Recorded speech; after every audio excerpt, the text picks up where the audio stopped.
Oh,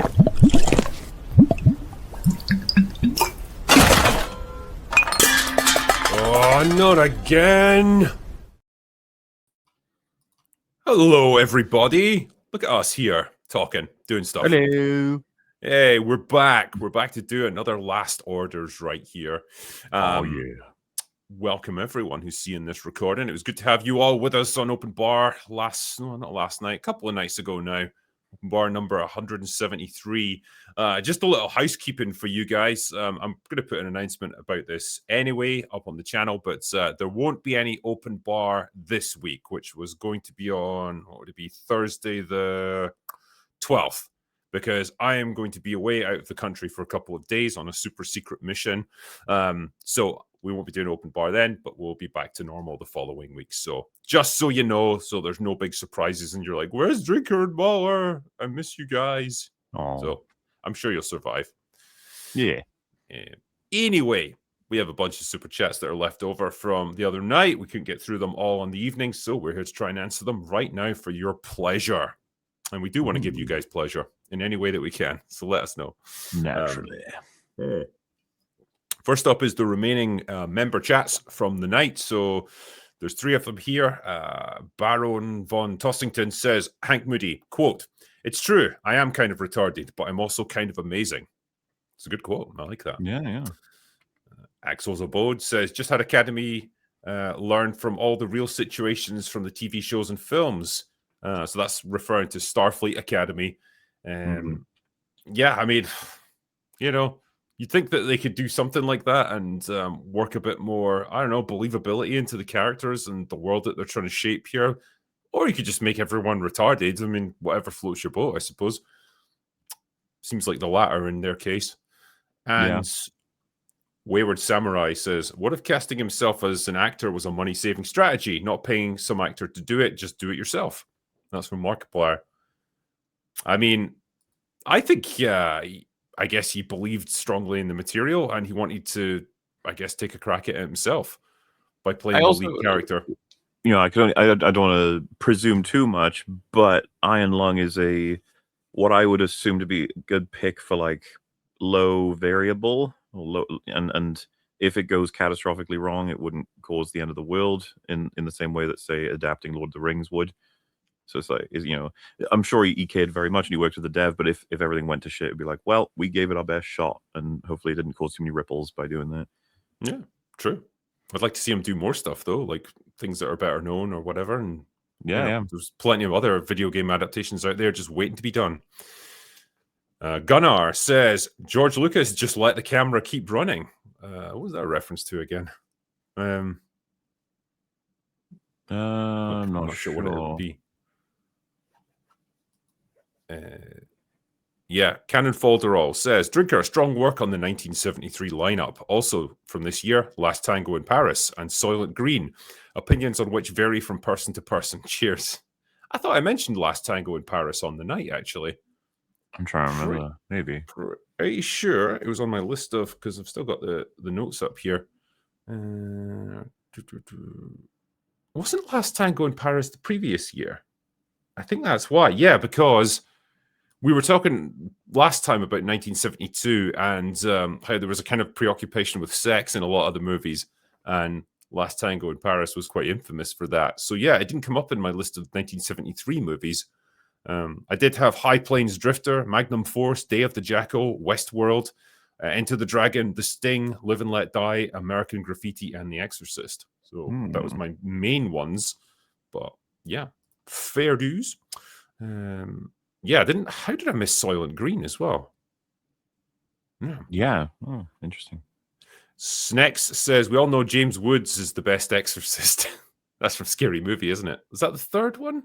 Third one, yeah. No, second one. Isn't it the opening scene of the second one? I'm pretty sure. Yeah, when he's taking a dump, he's like, Lord, free me from this demon. Takes a massive shit. Albert Nada Retro says, who's for a Captain Marvel, She-Hulk, Valkyrie team-up film? I'd say by Axel Braun, but he's only using trans women in his movies, apparently. So let's go MCU. Nerdrotic needs another life-size statue. I would say do it, yeah. What's to be lost from that? They're probably all quite cheap to get these days as well. Yeah, somewhat. I mean, it's not like Tessa Thompson's particularly busy. Who else have you got there? Brie Larson. She's not up to too much these days. She's got a voiceover role in Super Mario Galaxy. Yeah. Yeah, I'm sure. And then Tatiana Maslany. Definitely not got much happening there.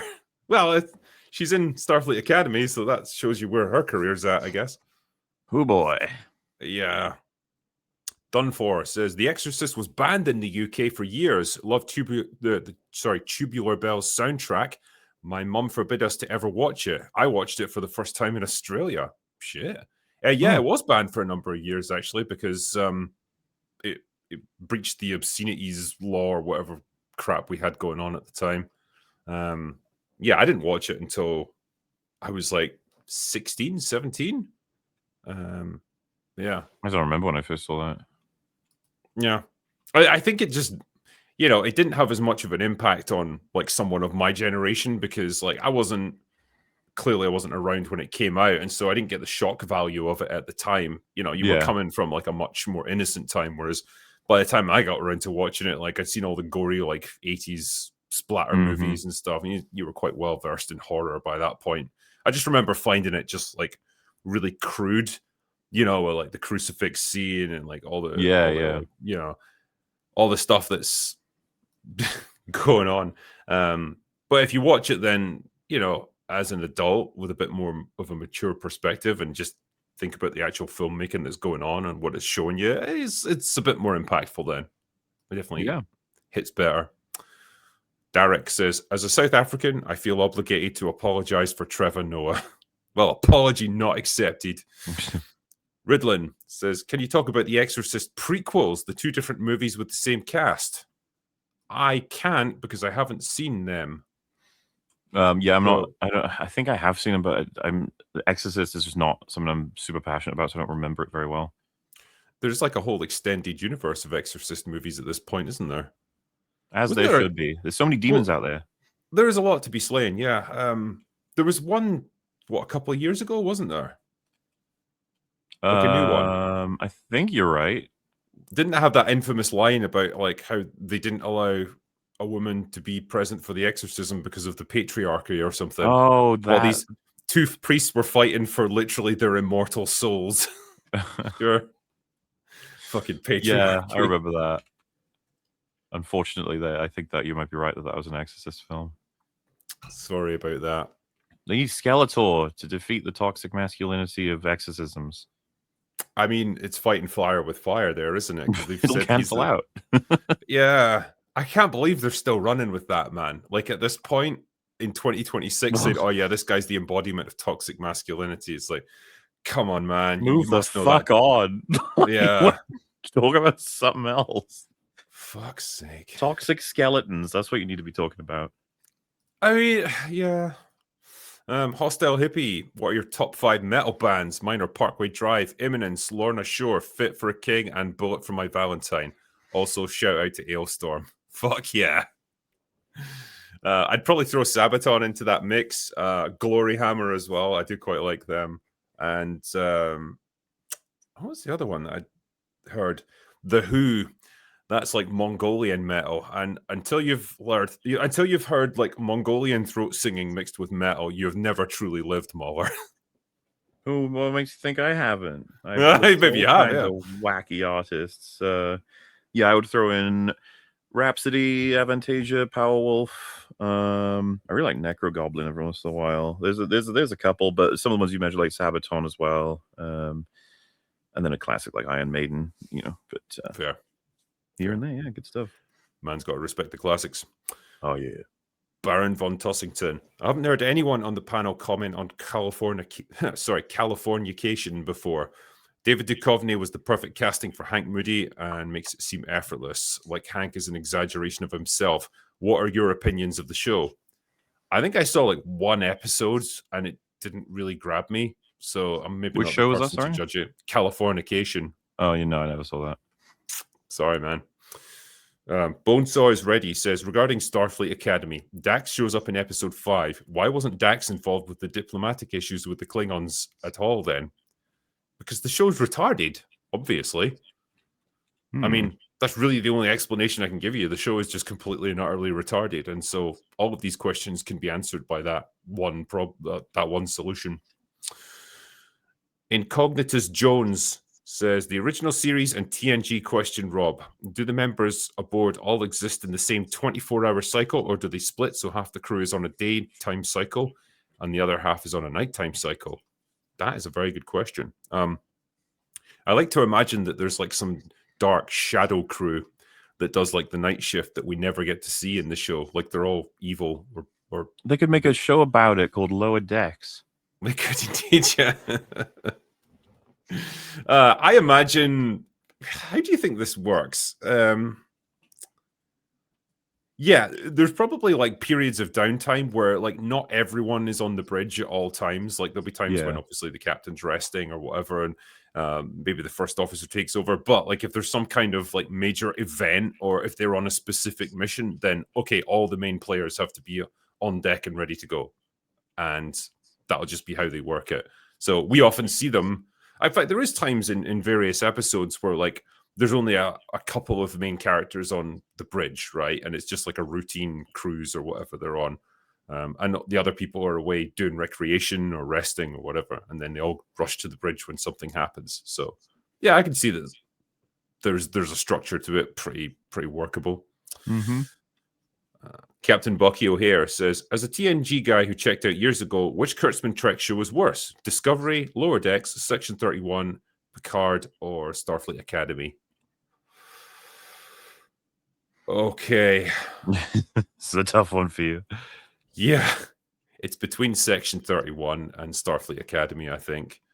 I mean, Section 31's a movie, so it's slightly different, but it is monumentally bad as well. I think Starfleet Academy might be worse just because the characters are so dumb. So I think that's going to take the cake. I think that is the worst thing that Kurtzman Trek has ever put out. It's worse even than Discovery. I don't have much of an opinion on Lower Decks because I never really gave it the time of day. Maybe that was good. Who knows?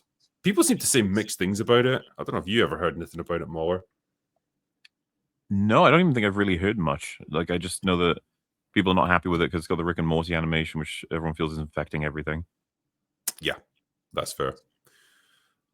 Red Toa says, what 3 Bond films would you recommend to someone who hasn't seen any Bond films before?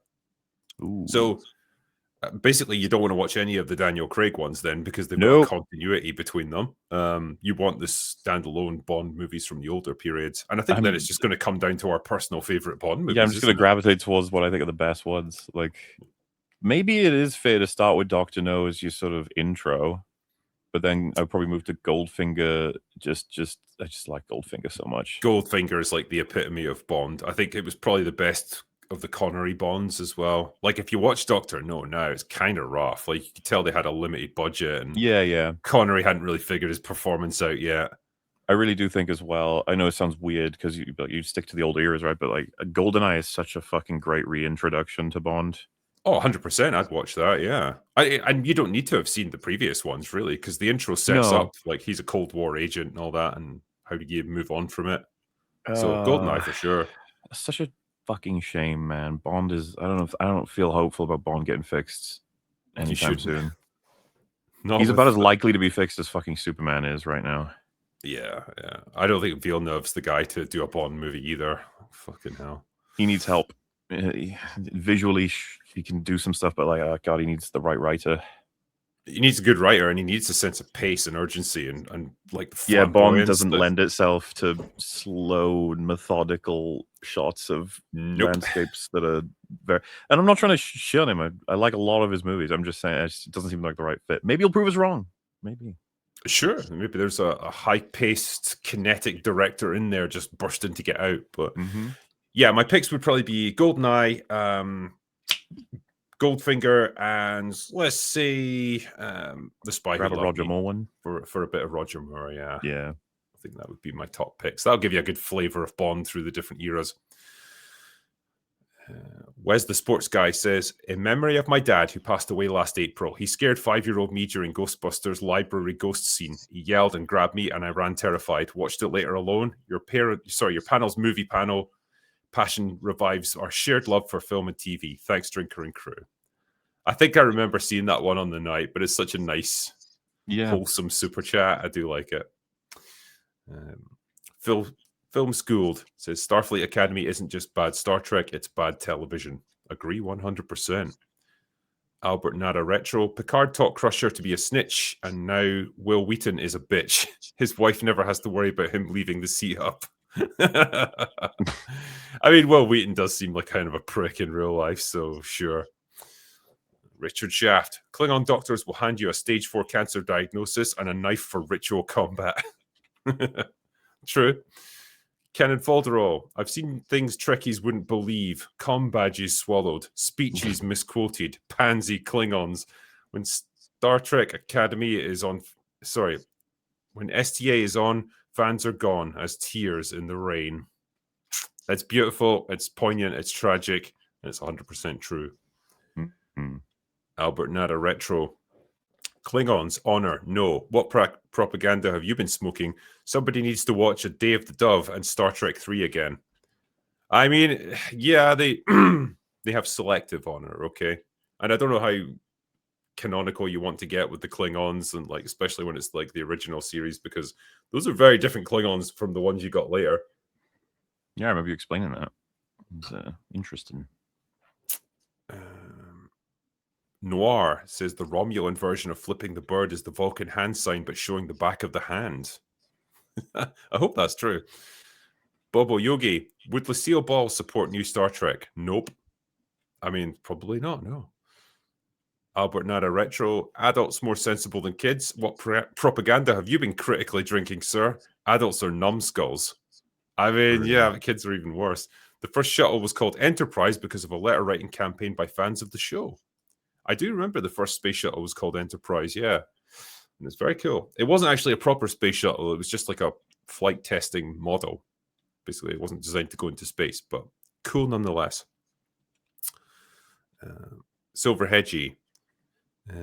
Oh, yeah. Erin, is your husband okay? Many bars ago, you had to hop off because he fell down. Just wanted to know if he's okay. He is okay, yeah. She confirmed with us afterwards. She was very professional about it, actually. Yeah, she was. So, it's like he fell down the stairs. Could have broken both his legs. Who knows? Like, just patiently waits and then just politely skips out. It's very good. Zion says, the great Robert Meyer Burnett is so on point. The Klingon chef on Deep Space Nine prided himself on his food served up on the promenade. Easy layup would be to hire RMB to shepherd Star Trek going forward. The new great bird of the galaxy. R.I.P. Star Trek. Yeah, they would never hire him. You have to understand the truth. Any of us in this sphere basically are hyper blacklisted from ever getting into those sorts of circles. It's amusing to ever imagine that would ever happen. Yeah. At least as it stands right now. Sadly so. J. Michael says, on Robert's love of movies about school, the original Top Gun is a school movie because it is a military and war movie, but that's part of why I enjoy it. I mean, yeah, it's fighter school. If you want to look at it that way, I guess. Sure. There's something there. There's a romance, there's a rivalry, there's bullying, and people get blown up and killed. So just like school. Yeah. Mega Spidey-Man. Any hope or dread for the Batman Part 2? I've got... regular amount for every default amount. Are you ready to be whelmed by it, Muller?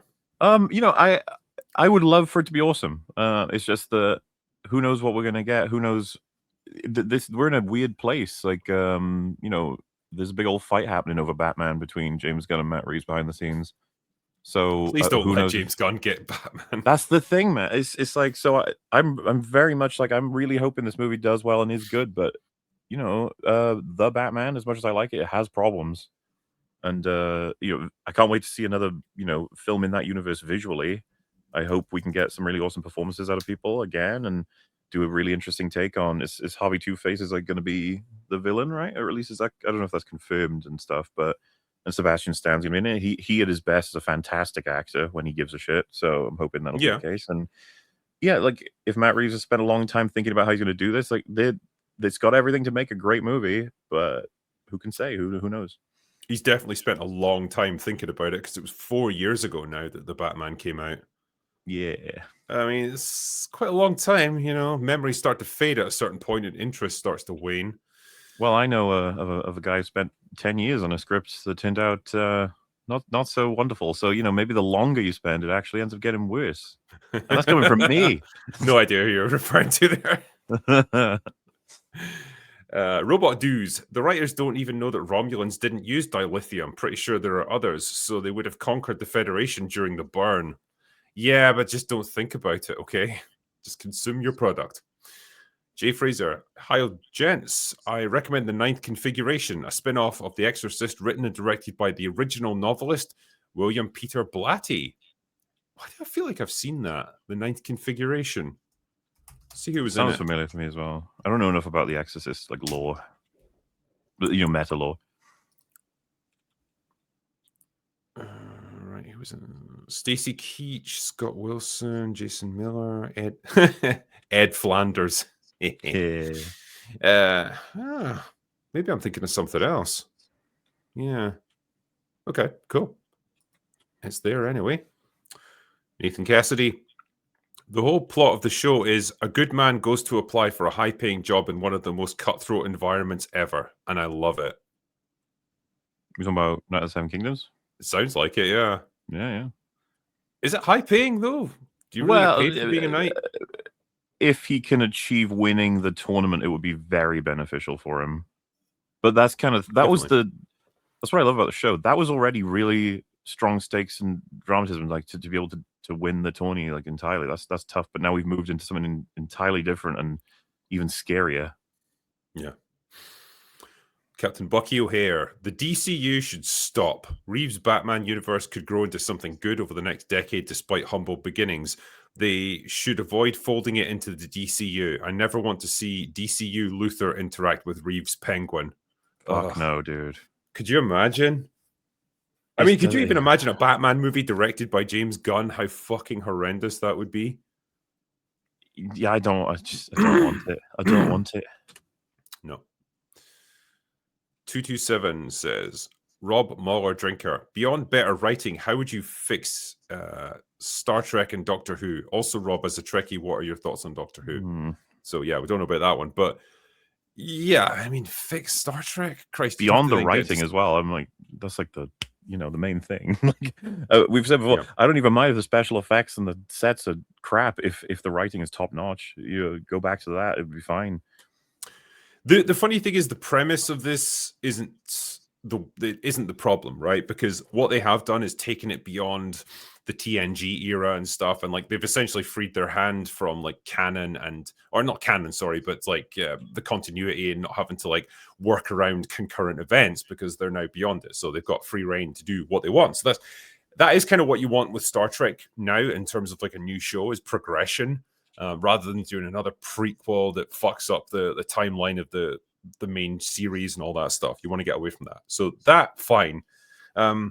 Even like a Starfleet that's trying to rebuild itself after this like cataclysmic event, like the burn, where it's become like more militaristic now because it had to be, because it's now a matter of survival, and it's less about perhaps exploring the galaxy in the short term, and it's going to be more about like reestablishing the Federation and making contact with colonies that have been cut off for like years or centuries in some cases.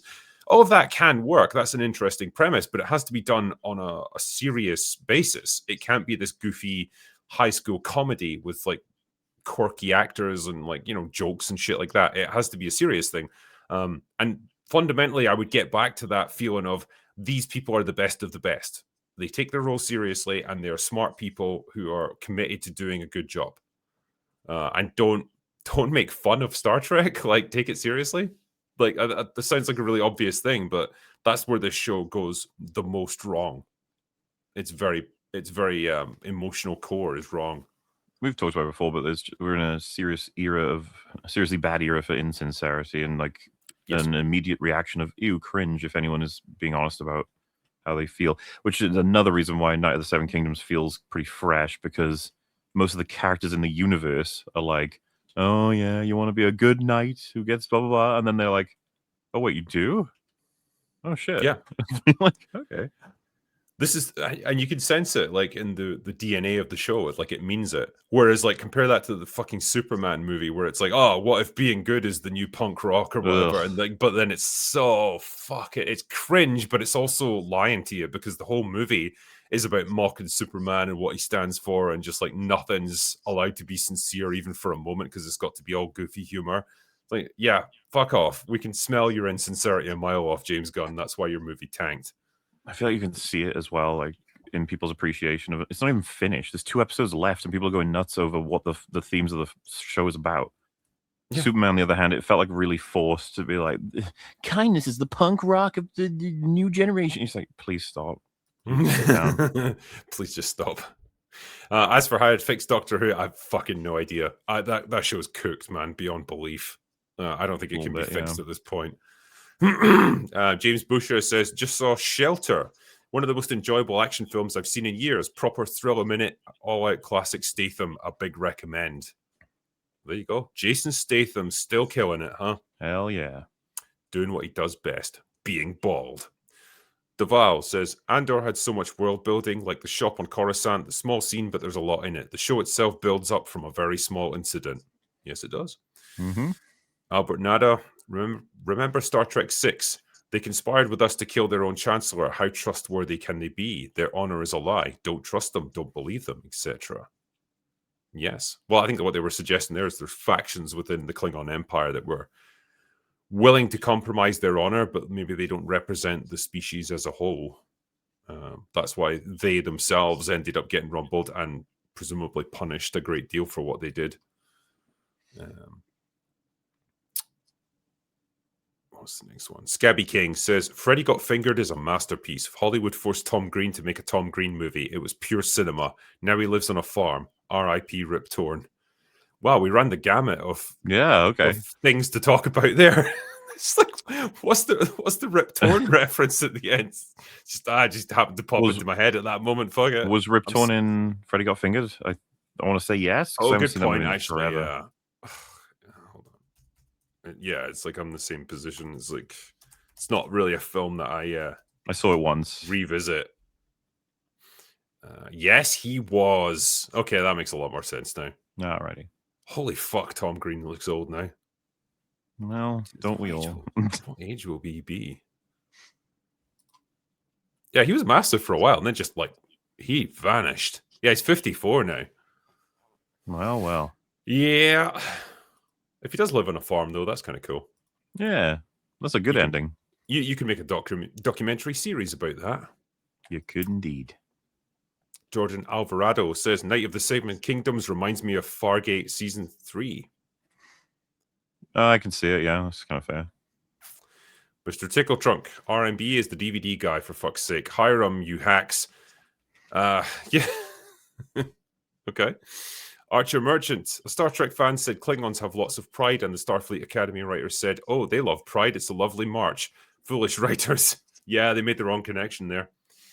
Jay Fraser, I wonder how crushing the Season 8 disappointment hits for a newbie fan who watches Game of Thrones chronologically. Aegon's Conquest, House of the Dragon, 7K, and Robert's Rebellion. Oh, yeah, dude. If all the shows come out and they're all complete, and I know this is impossible, but let's say they're all really good, that would fucking suck. Because they all technically foreshadow and build up to, a Game of Thrones. And you'd be like, oh. I mean, is the only way to fix that then to have something post Game of Thrones to try and pick up the chronology? Well, and I'm not saying I advocate for this, but a remake, obviously we would need the right. There's no way they can do that right now. It's such a shame though, because like the first 4 seasons are just pure gold. So we were doing this on Gary's stream. Someone said like this season is so good, the first 4 episodes, it clears anything Game of Thrones, and we were like, hang the fuck on. Yeah. Game of Thrones at its best was top tier TV, like unbelievably fucking awesome. It's just that we kind of have a bad perception now in retrospect, which that's what happens. But no, yeah, and that's a good half of the show. That's really, really solid. And it's not that it's bereft of anything good when you go forward. There are some good scenes in 5, 6, 7. Not so much. I mean, could you just fix it by doing season 8 again? It's like, look, let's get No, the yes. actors back. We'll digitally de-age them and just I mean, rewrite the it. campaign was huge at that point, and I felt if this one never happened, then I don't think it'll ever happen. Like the concept of a major budget story being told, it pissed off the whole world. Yeah. Do it again. We will watch you try again. Please don't let it be this. Watery Events says, I was sad for Jensen Ackles when Rust got canned. I would love to see him in more stuff. Archer Merchant. Josh has all parts experience, but is true believer in Disney, even though he helped Iger kill stuff. Dana is Hollywood agenda pusher, friends with Kimmel. What are they even referring to there? Katerina Wine Mixer says, I had friends watch Lord of the Rings for the first time. I knew only one was paying attention when she busted out laughing at Elrond's disembodied face floating into focus. It's a good moment. Avareth says, so which Claire Obscure ending did you choose and why? Moore and I were just talking about this before we went live here. Obviously, you can go check it out on my channel if you want to, because I talk about it for a while before making the choice. But Versos, because I believe that the canvas is horribly bad for the family. It's killing them. They need to be drawn out of it. I don't necessarily agree with Renoir that it needs to be destroyed, but they didn't give me that option. They gave me the option between getting them out or keeping them in, so I chose getting them out. Yeah. I went against Verso. I hate to say it, but just purely for the reasons of I felt kind of bad for Mael about how shit a life she had in the real world. And I think in this instance, I was like, is it sometimes better to live a comforting lie than the horrifying truth? She can go live a comforting lie in another canvas. Also, get her therapy. Jesus. Yeah. She can't talk to her therapist, though. That's the problem. Well, let's get another therapist. She'll have to communicate by writing Braille and stuff. Yeah, I don't know. You see how shit her life is? Okay. Well, get the therapist into a canvas with her so they can talk to her. Ooh, that'd be interesting. There you go. Eatman says, Sophie Turner can't act. Not the prettiest girl, not a Nepo baby. I would say DEI, but she isn't a real ginger. So what is the engine pushing her? Game of Thrones still? I mean, I guess so. Maybe she's got a really good agent, but like, if you think about it, like, what? Game of Thrones finished 6-7 years ago? Yeah, I feel like the push on Game of Thrones being the thing getting you jobs is probably not a thing anymore. It's more likely, like, she did the X-Men movies for a couple of spins. And then I think, and I could be wrong, I think she's been forging a career in like smaller TV shows and stuff, maybe just trying to build up her credibility as an actor. And yeah, I guess Phoebe Waller-Bridge took a liking to her, and that's why she's been cast as Lara Croft. But yeah, I can't see it, man. I just can't see it. It's going to be hilarious to watch it play out, though. I can't wait for that first trailer. So they're filming, right? Yes, at the moment. Alrighty. Forsaken Paradise says, it seems crazy to me that there aren't more shows with the general outline of Dunk and Egg. A knight and his squire making their way up in the world seem criminally underdone for how interesting it is. Any guess as to why? I mean, yeah, because up until recently, I think Hollywood has been allergic to the concept of just a traditional hero's journey. I think they've seen it as played out, old-fashioned, stale, and they needed to supersede it with something way more subversive and clever.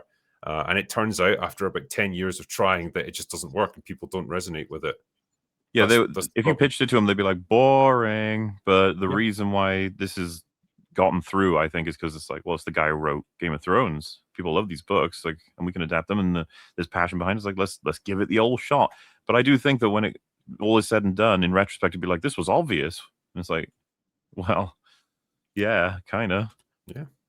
And yeah, I don't even need it to be a knight and his squire, just a character going on an adventure, becoming like a better, stronger person as a result of it. You know, going up against challenges and adversities and enemies, but he's a good person and like persevering. It's simple stuff, man, but like it's been working for thousands of years. There's a reason for that. Well, there was a post that was like, you know, welcome it. They posted Superman and fucking Dunk, and they were like the new age of Hope Core or something like that. And there was a quote who just said like, welcome, you know, to storytelling, child of like born 10 years ago. It's just like this is not new. Yeah, it's great watching people rediscover obvious shit. Yeah. Doge says, "Bring back John Lasseter." That's all there is to it. Yeah, I mean, he was considered quite the guardian of, was it? It wasn't MCU, was it? That was Perlmutter. Oh, Last is Pixar, right? Or am I Yeah, mixing that that up? was it. Yeah, and I think like he got taken down basically because he was a bit like huggy with people. Was that it? I Like can't remember. it was something stupid like that. I don't think there was ever anything specific about it. He was just a bit like over familiar with people, and that was him done basically. Um, Jack Bauer says, "Drinker and Mauler, I don't recall you talking about Black Mirror. What is your favorite episode each?" So there's a reason I don't talk about Black Mirror. It's all those restraining orders. No, I've never really watched it, I'm afraid. So I'm not the guy to talk about it. I've watched a handful of episodes. I think mine's going to be a generic choice, unfortunately. It's the I can't remember if it's called Black Christmas or something Christmas, but the story goes, I don't know if you've heard of this because it's like one of the more popular, higher rated episodes, but it's like a world that's it's John Hamm, I think, and Rafe Spall, and they're in this room, and it's like post apocalyptic, and they're trying to survive, but they're clearly not getting along with each other that well. Start talking about their pasts and stuff, and then Rafe Spall starts talking about this girlfriend he had, and we move to the past, and it's this world where you can block people with implants that you have in your eyes and stuff, such that Oh, you so like basically if they're blocked, like it just like this fuzzy yeah kind of you screen show comes up in as front of them. static, and you can't hear what they say. You can't, then that's it's so they're in a relationship. It goes badly. She blocks him, and I think he desperately tries to get back in her life, and unfortunately something bad happens. So while he's telling this story then and explaining this all, John Hamm is like, oh, there we go, finally, thank you, and leaves. And it's like, huh, what's going on? And we find out broadly. If this sounds interesting to you, go watch and don't listen to what I'm about to say, because I'm trying to explain what I thought was really cool. So go away now. That's your warning. So it turns out that he is like a person, like he's been transferred into what is the equivalent of the Matrix with an investigator to get him to admit to his crimes without him realizing. They're Right. simulating a whole thing, and so they got him on the charges. And then we find out that the guy who was interviewing him was doing like a borderline community service type thing, and John Hammond, that he's only narrowly escaped like some kind of justice himself. There's this great moment that I really like where they all think he's a piece of shit, like Rafe Spall, for what he did, and so he's left alone in this simulation, not understanding anything that's going on, and then they just crank the music to piss him off, and it's just like deafening almost, and he's just panicking and suffering, and then they're all just like, yeah, fuck you, piece of shit, something, and it's just all of it is I can believe it's like, oh, that's going to happen. Yeah, probably. It's like it's all horrifying. So no, I really enjoyed that one. But there was some other episodes I watched of Black Mirror where I was like, some of these aren't handled as well as I'd like, and the dialogue is a bit iffy, and you get like different results per episode. I can't remember if that's because it's all written in a different or particular way. But there was another one that came out somewhat recently with Paul Giamatti, where, and I caught this just because I heard the premise. He's you're able to pick up photos and go inside them to explore things about memories because he needs to find a piece of information, and that was already enough for me to check it out, and I quite liked where that story went. I won't say what happens with that one in case it's just newer, but yeah, Black Mirror is neat from what I saw, just sci-fi concepts being explored quickly, sort of thing. Yeah. Yeah, it sounds a bit like the Outer Limits, Twilight Zone, that sort of thing, but Yeah. just sci-fi oriented. Lazarus says, if Walt Disney was alive today, he would break his foot off in everyone's ass. They've destroyed his legacy and shit all over it. It would be genuinely fascinating to see what his reaction would be if you showed him Pure horror. Modern day. It's like, hey, remember that movie Snow White that you put a lot of work into and it made your company? Well, we've got a new version of it now. Show him the fucking dwarves, and I think he'd kill himself. What is this? Why have you done this? Jeremy Soden, The Thing is possibly the most frightening thing I've ever watched. I was a teen at the time. It gave me nightmares. I mean, I don't blame you one bit. It's great stuff. Good stuff. Christopher Gearhart, speaking of passionate creators, I've been watching Mahler's Expedition 33 playthrough. Drinker, which ending did you choose? Incredible team of 30 people managed to make such a great game. Yes, indeed. And as I was saying earlier there, yeah, I chose to go against Verso and basically bring all of the other characters back to life and allow Mael to live out her life inside the painting, which was probably the coward's option, but I did like those characters and I wanted to see them come back. So that was my choice. I'm I not about understand. morality. I'm about simple feelings. No, I think Man. it's really great that those people are choosing different endings. That's a really good sign of the story. I think so, yeah. If it gives you a genuine like moral dilemma, and I did agonize over it for a while because you're not really on a time limit there. You could just wait as long as you want. And Yeah, I did take a couple of minutes to think about it. Decide what my I chat were wanted. funny.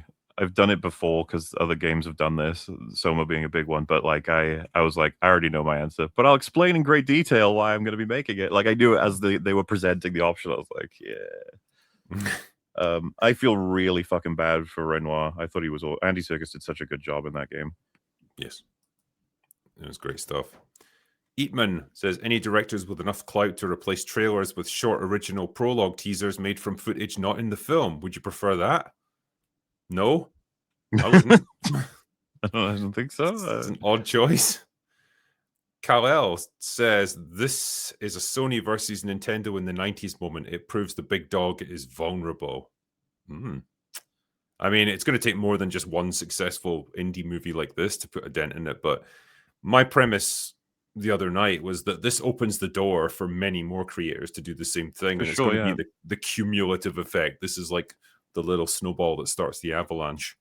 Very much like, it's an important step, but, we'll have to wait until something major can happen as a result down the line. Yeah. Lewis and Linda, fun question regarding date movies. Has anyone in the group ever reviewed High Toad to China as a date movie? Fucking no. No. I don't know what that is. Sorry, man. Albert Nada Retro. After Endgame, they should have made a Squadron Supreme movie based on the original miniseries to keep the money coming while organizing a saga based on Atlanta's attacks or the Evolutionary War. I don't know what any of that means, but it sounds interesting. I guess these are all thumbs comic up. book runs. Yes, we agree. Doge says 25 million is great for Markiplier, but not for theaters. Yeah, we talked about that on the night. And, well, it's more like 35 million at this point. Well, it's just maybe, hopefully, in some way, this will change some perceptions of how movies can get in or not, right? Because he struggled at first. The story is like a lot of them were rejecting it on the premise of like, what do you mean? It's a fucking random movie you've made. I don't think so. But then other theaters were getting stacked to crazy bookings, and so they were like, actually, yes, I want that, please. Yes. And so you could say it's not that beneficial for theaters, but like they'll always want any movie that's going to provide filling seats. Doge says Hollywood isn't about money; it's about the message. No, it 100% is about the money. The problem is they thought the message would generate them money, and turns out it really, really doesn't. Well, and hence why there's like a turn toward like, what are we doing wrong? And it's like, oh, gee, like I can't imagine what you're doing wrong. They want the money. They really want the money. Yeah, it's just we've spent the last 5 years telling you what you're doing wrong. It's just you wouldn't listen. So here we find ourselves. Yeah. Reno the Turk says Stuckman is seeing Iron Lung's box office with a revolver to his temple with 5 rounds while he eats chicken parmesan with broccoli from Factor. Again, I can't help but think of the Simpsons meme, building the barbecue. Why doesn't mine look like that? Fucking charging at it with a stick, like ah! I mean, well, it's you could argue that Markiplier's got a much bigger audience that potentially would go and see it anyway. But I think this is extended beyond, just his Shelby own fan Oaks base. Had its chance. It was seen. You know what I mean? Like it's not. Yeah. The Iron Lung was also seen, and it's spread way further. As much as he does have more subscribers, they're obviously a fan base that gave more of a shit. I think if Markiplier had like 500,000 subscribers, he probably would have had a better turnout. Yeah. Chris is just that poor audience. I actually went and saw it at the cinema as well, Shelby Oaks. I supported it. Yeah. Not because I wanted to. It's just like you literally couldn't even sail the high seas for it because no one was interested in doing it. I knew I was going to watch Iron Lung in the theater, and I'm glad I did. It was good fun. Yeah. Scabby King says, watching this stream on a projector with a sound bar for under £200. You folks are filling my screen being more entertaining. Cinemas do what now? Exactly. I mean, this Mm. there's still a case to be made for like big, extravagant IMAX Yeah. experiences and stuff. But for the most part, yeah, like you can have a pretty solid home cinema system for what? $1,000, probably less. And then obviously you can go up from there, but like, yeah, you can get a pretty good viewing experience at home now that's almost cinema quality, and you get to do it. You get to watch movies in the comfort of your own home. So there's a lot to be said for that. And I think that's part of the reason movie theaters are dying. Keaton Kitsune says, John Carpenter, in my opinion, is one of the most underrated directors. I mean, is he underrated though?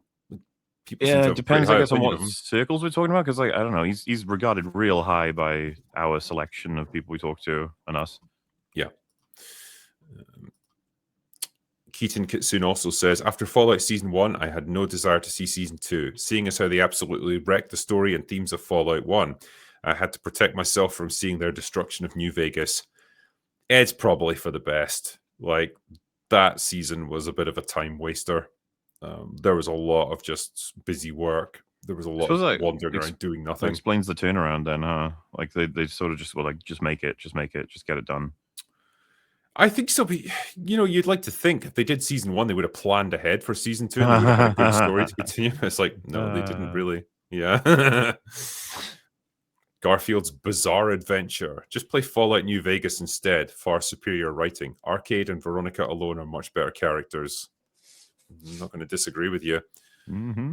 Luckfield. Fallout feels like Star Trek, a hollow shell of former greatness. It used to be sci-fi stories of surviving the wasteland, trying to rebuild society, and the inevitable conflicts that arise. It just feels like set dressing now.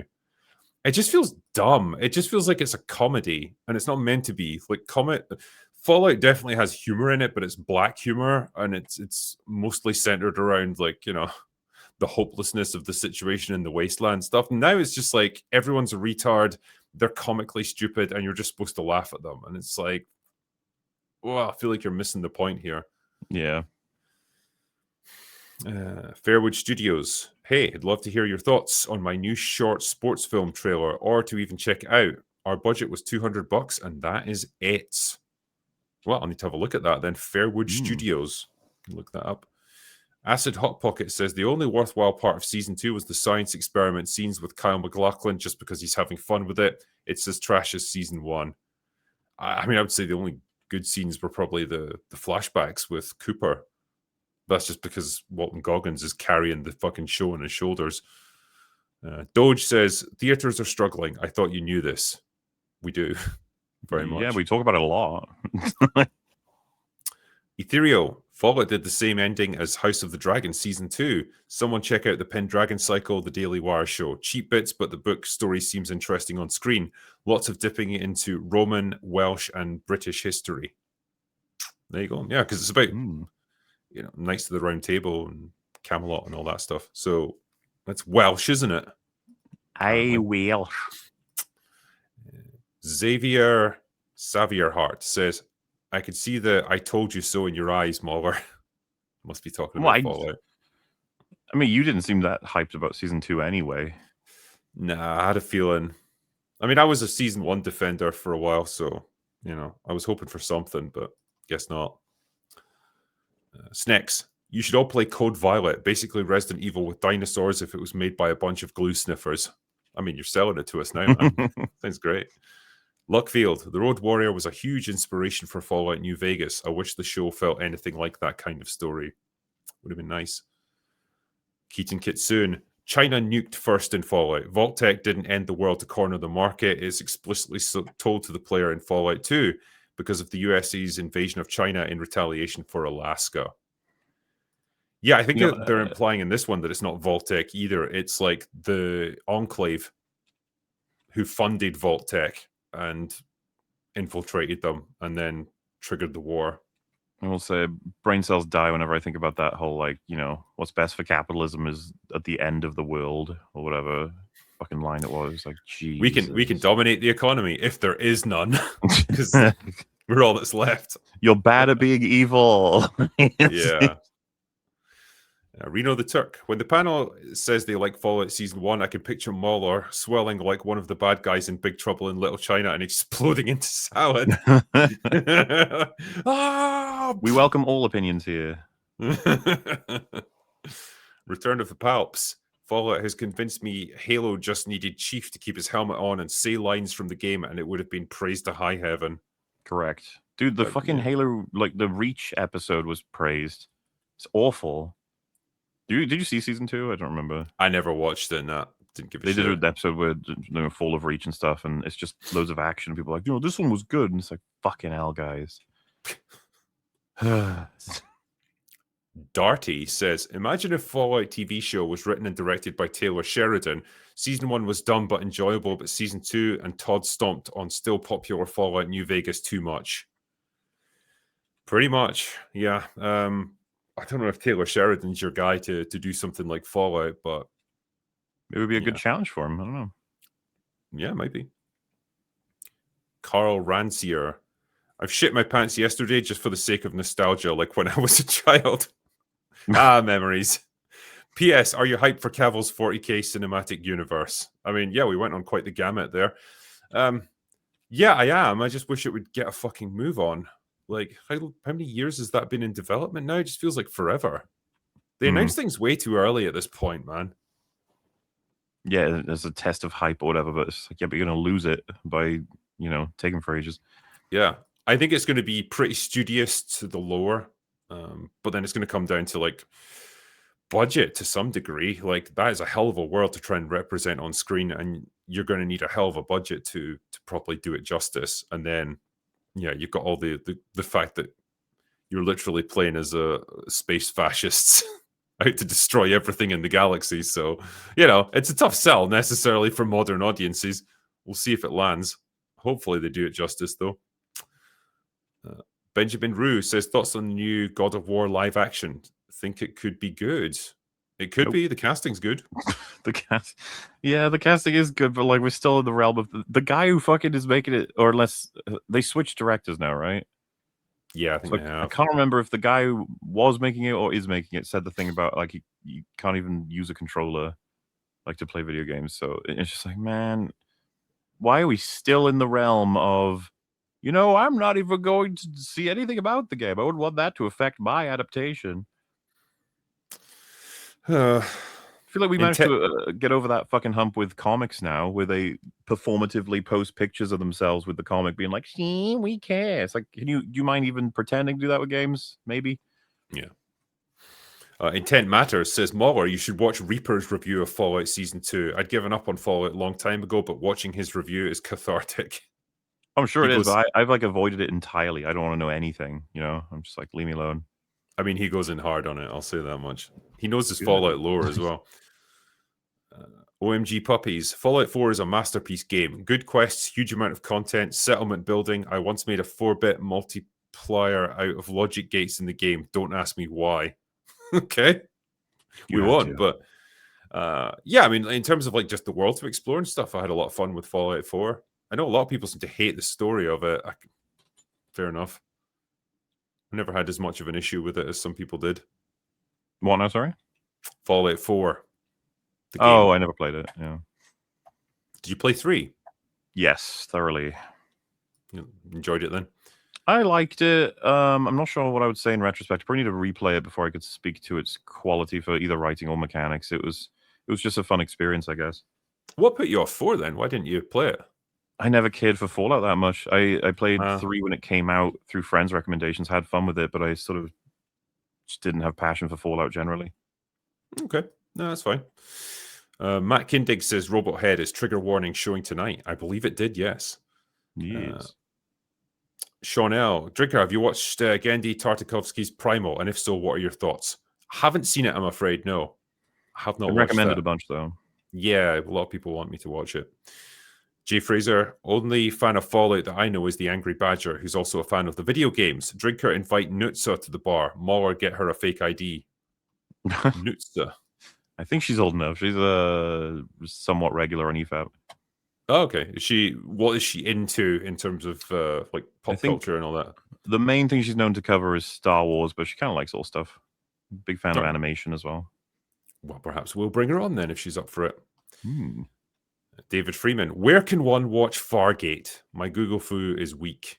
I keep having to like correct myself because I want to correct it to like Farscape or Stargate. Yeah, that's the inclination. I know, I get that's the point of it, but it's like, yeah, it messes with my brain. Honestly, I'll have to check because Gary mentioned he was watching it, so I don't know if he's got the physical or if he's watching it on one of the streaming services. I haven't myself watched it on a streaming service, so I'd have to check. Okay. Robert says, Mauler, was your recent playthrough of classic Star Wars Battlefield 2 done on PC? If so, how do your menus look like the console versions, and how did you get widescreen? That's a great question. Now I'm not even sure which one I played. Hang on, let me have a look. I didn't think about it too much because we kind of just went into it. I grabbed. Let me see. I was using Classic Collection, which I think people hate because of what it did to the multiplayer, but I was playing campaign, so that's all me and Metal did, and it was awesome. We had loads of fun doing that. Jonathan Lampkin says, it's your bro for life. Would you let me smoke you out 420 if we hung out after MegaCon? I have my medical card in Mississippi and hope to go next year. I mean, fair enough. I will be at the fan meetup on like the Saturday night, so you can hang out with me there, I guess. Looking forward to it. Hyperfixer Reviews says, hey, Drinker, love everyone here. I wanted to ask if Robert Meyer Burnett took looks at media made by people like us. Would he read my Star Trek-esque story if I sent it to him? That I'm not sure about. I don't know if he takes like unsolicited submissions, that sort of thing. I imagine Rob's quite a busy guy, just keeping his channel running and doing. Like, he makes independent films as well, doesn't he? Yeah, so and he did an audio drama semi recently, I think. Yeah, so he's kind of a busy dude. So I'm not sure what he would do there. Kai Hastur says, Mauler, say aliens without saying aliens. It's aliens. Damn it. Sorry to labor the point, but I love you all too much to let this go. I don't understand what they're saying. No, Alien, I don't know. Aliens. Yeah. What's happening? I think he feels like when you're saying aliens, you're putting too much of the emphasis on the N and not the S. Aliens. Yeah. I mean, it sounds fine to me. I've never known anything wrong with that. I mean, this guy obviously felt strongly enough about it. He had to send like 2 super chats about it. Like, I'm trying to help. I just don't know how. It's like that fucking skit with like Batman interrogating the Joker, and he's like, Joker's like, I want to help you. I just don't know what the hell you're asking me.